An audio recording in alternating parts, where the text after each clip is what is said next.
સ્થાનિક સ્વરાજની આ ચૂંટણીઓમાં ઘણી જગ્યાના પરિણામો અનપેક્ષિત અને ચોંકાવનારા છે.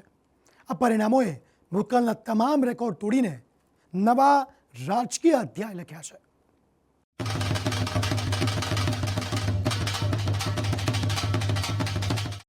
જૂના સમીકરણો વિખેરવા અને નવા સમીકરણો રચવા એ ચૂંટણીની પ્રકૃતિ છે. સ્થાનિક સ્વરાજની આ ચૂંટણીમાં પણ આમ જ થયું છે. પરિણામો એકંદરે ભાજપ તરફી રહ્યા છે. જો કે કેટલીક જગ્યાએ ભાજપને ઝટકો પણ લાગ્યો છે, તો સામે ઘણી જગ્યાએ કોંગ્રેસનું પોતાના જ ગઢમાં ધોવાણ થયું છે. વાત જૂનાગઢથી શરૂ કરીએ તો અહીંની ચોરવાડ નગરપાલિકામાં મોટો અપસેટ સર્જાયો. કોંગ્રેસ અહીં જીતની હેટ્રિક નથી લગાવી શકી. 10 વર્ષ બાદ ભાજપે પાલિકાની સત્તા આંચકી લીધી છે. મોટી વાત છે કોંગ્રેસના ધારાસભ્ય વિમલ ચુડાસામાની પોતાના જ મત વિસ્તારમાં હાર. ચોરવાડ નગરપાલિકાના વોર્ડ નંબર 3 માંથી ચૂંટણી લડેલા ચુડાસામા જીતી ન શક્યા. ભાજપના ઉમેદવાર તેમને ભારે પડી ગયા. આમ તો ચોરવાડનો જંગ નગરપાલિકા પૂરતો હતો, પણ અહીં વિમલ ચુડાસામાની ભાજપના સાંસદ રાજેશ ચુડાસામા સામે સીધી ટક્કર હતી. કેમ કે ચોરવાડ બંનેનું વતન છે. બંને પ્રચાર માટે એડી ચોટીનું જોર લગાવ્યું હતું. જો કે કોંગ્રેસને તેનું જોર કામ ન લાગ્યું. પરિણામોએ દૂધનું દૂધ અને પાણીનું પાણી કરી દીધું છે. ભાજપને ઉજવણીનું મોટું કારણ મળી ગયું. રાજેશ ચુડાસમાએ તો જીતની ખુશીમાં ડાન્સ પણ કર્યો. પ્રતિષ્ઠાનો જંગ હતો જ નહીં. આ તો માત્ર ને માત્ર ચોરવાડ ગામના લોકોનો સપનાઓની ચૂંટણી હતી, અને સપનાઓની ચૂંટણીમાં ચોરવાડના સપનાઓ જીતા છે, નહીં કે રાજેશ ચુડાસમા. થયું કે અત્યાર સુધી આપણે હંમેશા વિરોધ પક્ષમાં રહ્યા, પણ આ વખતે આપણા જો સપના પૂરા કરવા હશે તો આપણે ભારતીય જનતા પાર્ટી ઉપર ભરોસો મૂકવો પડશે. અને આજનું પરિણામ 24 માંથી 20 સીટો સાથે ભારતીય જનતા પાર્ટીની નગરપાલિકા બની છે.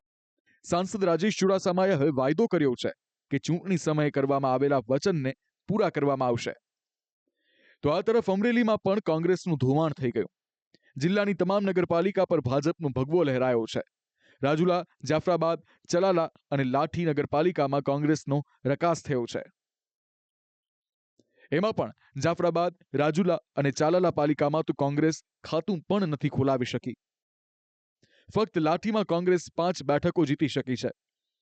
તો આ તરફ અમરેલી પાલિકાની પેટા ચૂંટણીમાં પણ ભાજપનો વિજય થયો છે. વિધાનસભા બાદ નગરપાલિકામાં પણ સત્તા મળતા ભાજપના કાર્યકરો અને નેતાઓનો ઉત્સાહ 7મા આસમાને છે. સમગ્ર જિલ્લામાં આતશબાજી અને મીઠાઈ વહેંચી ઉજવણી કરવામાં આવી. અમારા કાર્યકર્તા તેમજ લાઠી નગરજનો તમામે ખૂબ સાથ સહકાર આપ્યો છે અને તમામ સમાજે સાથ આપ્યો છે. લાઠી શહેરની અંદર અમે આમ તો 80% વિકાસ થઈ ગયો છે. 20% જે કામ બાકી છે એ કામની અંદર અમે સંપૂર્ણ જવાબદારી લેવી છે કે આવતા 5 વર્ષની અંદર કોઈ પણ લાઠીની અંદર કામ બાકી નહીં રહે. લાઠી નગરપાલિકાની તમામે તમામ 18 સીટમાં અમે વિજેતા થયા છીએ અને સાથે સાથે આ લાઠી શહેરની અંદર વસતા 18 વર્ણના લોકોનો અમને સાથ અને સહકાર મળ્યો છે. અને આ 5મી વખત સતત 5મી વખત ભારતીય જનતા પાર્ટીનો કમળ આ લાઠી. અમરેલીના પરિણામો જિલ્લામાં કોંગ્રેસના અસ્તિત્વ સામે સવાલ ઉઠાવે છે. બોગસ લેટરકાંડમાં કોંગ્રેસે ભાજપને ઘેરવામાં કોઈ કસર બાકી નહોતી રાખી. શહેરના રસ્તાથી લઈને ગાંધીનગર સુધી વિરોધ નોંધાવ્યો હતો. પાયલ ગોટીને બચાવવામાં કોંગ્રેસે પાટીદાર ફેક્ટરને આગળ ધર્યું. કોંગ્રેસને આશા હતી કે તેને આ પરિબળ ફળી જશે. જો કે કોંગ્રેસની આશા ઠગારી સાબિત થઈ. પરિણામોમાં સ્પષ્ટ થયું છે કે અમરેલીની જનતાએ લેટરકાંડને ફગાવી દીધો છે. લેટરકાંડથી ચર્ચામાં આવેલા અમરેલીના ધારાસભ્ય કૌશિક વેકરિયા પણ પરિણામો બાદ સામે આવ્યા અને કાર્યકરોને જીતની શુભેચ્છા પાઠવી. જે રીતે ભારતીય જનતા પાર્ટીના કાર્યકર્તાઓ બૂથ ઉપર જઈને મહેનત કરી છે, દેશના યશસ્વી વડાપ્રધાન આદરણીય મોદી સાહેબ, રાજ્યના મુખ્યમંત્રી આદરણીય ભૂપેન્દ્રભાઈ પટેલ સાહેબની સરકારમાં જે રીતે વિકાસના કામો અમરેલી જિલ્લામાં થયા હતા અને થઈ રહ્યા છે, એ પ્રકારે અમરેલી જિલ્લાના મતદારોએ જે રીતે ભારતીય જનતા પાર્ટી ઉપર ભરોસો મૂકી અને દરેક જગ્યાએ નગરપાલિકામાં જે રીતનું કમળ ખીલું છે, હું તમામ કાર્યકર્તાઓને હૃદયપૂર્વકના અભિનંદન આપું છું અને કાર્યકર્તાઓનો આભાર માનું છું અને તમામ મતદાર ભાઈઓનો પણ આભાર માનું છું. તો આ તરફ દેવભૂમિ દ્વારકામાં કોંગ્રેસને રાહત મળી છે. કોંગ્રેસે રાજ્યમાં જે એકમાત્ર નગરપાલિકા જીતી છે તે છે સલાયા, જ્યાં કોંગ્રેસે સત્તા ટકાવી રાખી છે. મોટી વાત એ છે કે સલાયા પાલિકામાં ભાજપનું ખાતું પણ નથી ખુલ્યું. પાલિકાની 28 બેઠકોમાંથી કોંગ્રેસને 15 અને આપને 13 બેઠકો મળી છે. મંત્રી મુળુભાઈ બેરાના મત વિસ્તારમાં જ ભાજપના સુપડા સાફ થઈ ગયા. ભાજપની જેમ જ એઆઈએમઆઈએમનો સલાયામાં સફાયો થયો છે. સલાયામાં મોટી વાત છે આમ આદમી પાર્ટીનું સારું પ્રદર્શન. મતગણતરી દરમિયાન એક સમયે આપ સૌથી આગળ હતી, જેને જોતા પાલિકા તેના ફાળે આવશે તેવું લાગતું હતું, પણ છેલ્લે પાસા પલટાઈ ગયા. એક સમયના સાથીદારો કોંગ્રેસ અને આમ આદમી પાર્ટી હવે સલાયામાં સત્તા પક્ષ અને વિપક્ષની ભૂમિકામાં છે.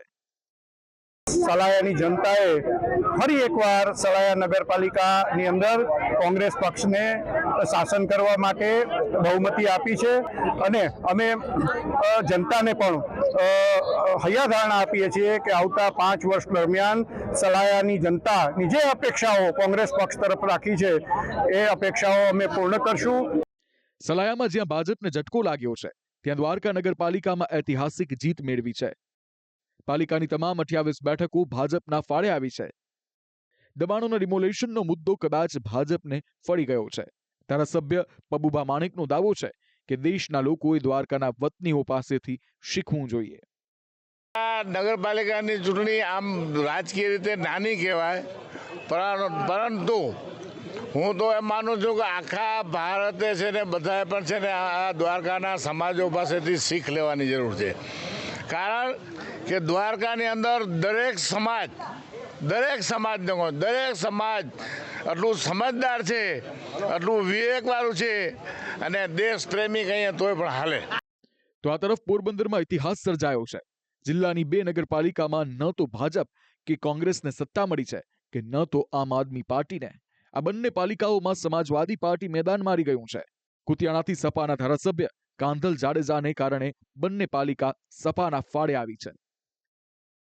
રાણાવાવ નગરપાલિકામાં સમાજવાદી પાર્ટીને 20 અને ભાજપને 8 બેઠકો મળી છે, જ્યારે કુતિયાણામાં સપાને 14 અને ભાજપને 10 બેઠકો મળી છે.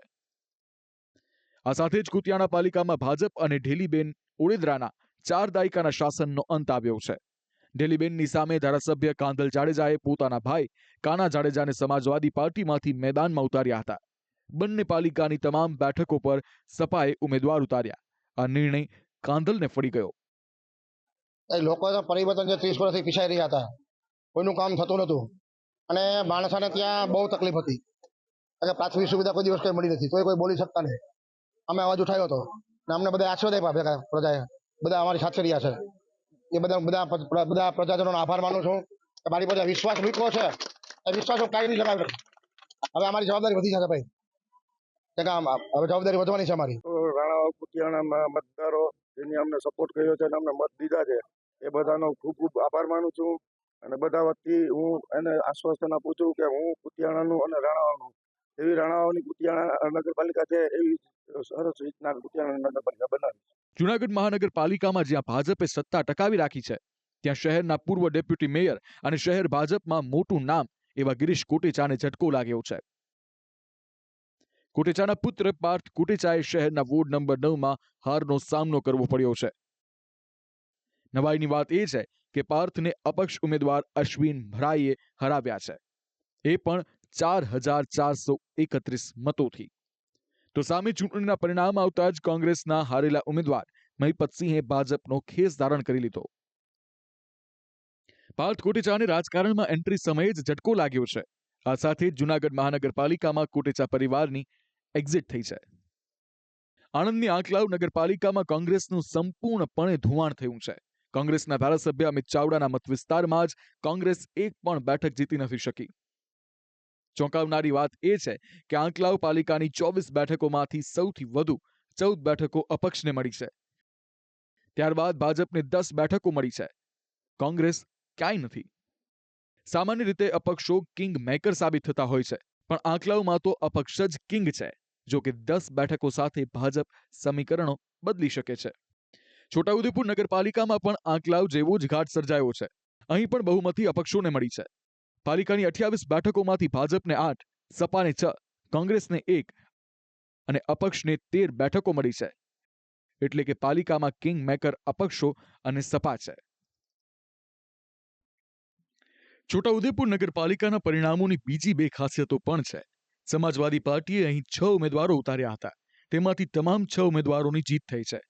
હજુ મોટી વાત એ છે કે વોર્ડ નંબર 5ના સપાના ઉમેદવાર મુફીસ શેખની માત્ર 1 મતથી જીત થઈ છે, જે એક મતનું મૂલ્ય બતાવે છે. અમે પ્રથમ વખત સમાજવાદી પાર્ટીને છોટાઉદેપુરમાં લાયા. ફોર્મ ભરતી વખતે પણ અમે કીધેલું કે અમે 6 સીટ જીતીશું ને આજે પરિણામ જાહેર થયું છે. સમાજવાદી પાર્ટી પ્રથમ વખત 6 સીટ જીતી છે અને બોર્ડ બનાવવા માટે સમાજવાદી પાર્ટી નિર્ણાયક ભૂમિકા ભજવશે. મારો એક ઉમેદવાર 1 વોટથી જીતેલો છે.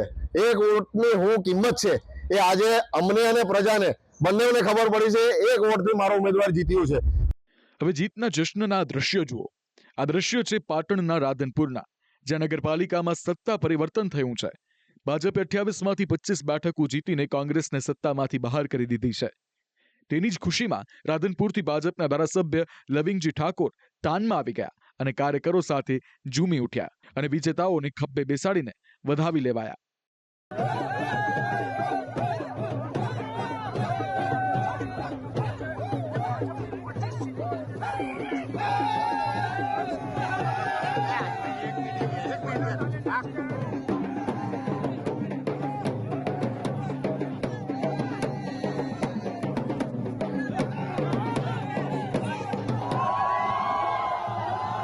અત્યાર સુધી રાધનપુર પાલિકામાં સત્તા પર રહેલી કોંગ્રેસને આ વખતે ફક્ત 3 બેઠકો મળી છે. પાટણ કોંગ્રેસના અધ્યક્ષના પત્ની પણ પોતાની બેઠક પરથી જીતી ન શક્યા. આ સાથે જ રાધનપુર કોંગ્રેસ મુક્ત થવાને આરે છે, જે ભાજપ માટે મોટી જીત છે. બધી રાધનપુરની 18 આલમ ભેગી મળીને જે 1 થી 7 વોર્ડમાં જે 25 સીટો અમને આપી છે એ બદલ હું રાધનપુરની જનતાનો હૃદયથી ખૂબ આભાર માનું છું અને અમારા મોવડી મંડળનો અને અમારા જિલ્લાના નાના સંગઠનનો ખૂબ આભારી છું કે એ 25 સીટો આપી છે અને કોંગ્રેસ મુક્ત બનાવી દીધો છે અહીંયા રાધનપુરને.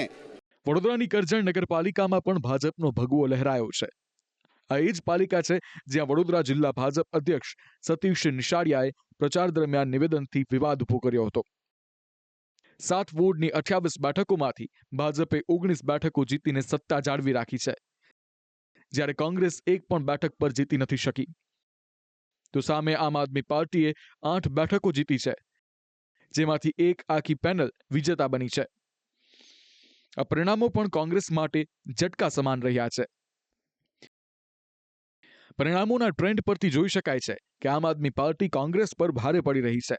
કોંગ્રેસ ઘણી જગ્યાએ પોતાનું અસ્તિત્વ ગુમાવી ચૂકી છે, તો બીજી તરફ અપક્ષો પણ પક્ષોને ભારે પડી રહ્યા છે. બ્યુરો રિપોર્ટ, સંદેશ ન્યૂઝ.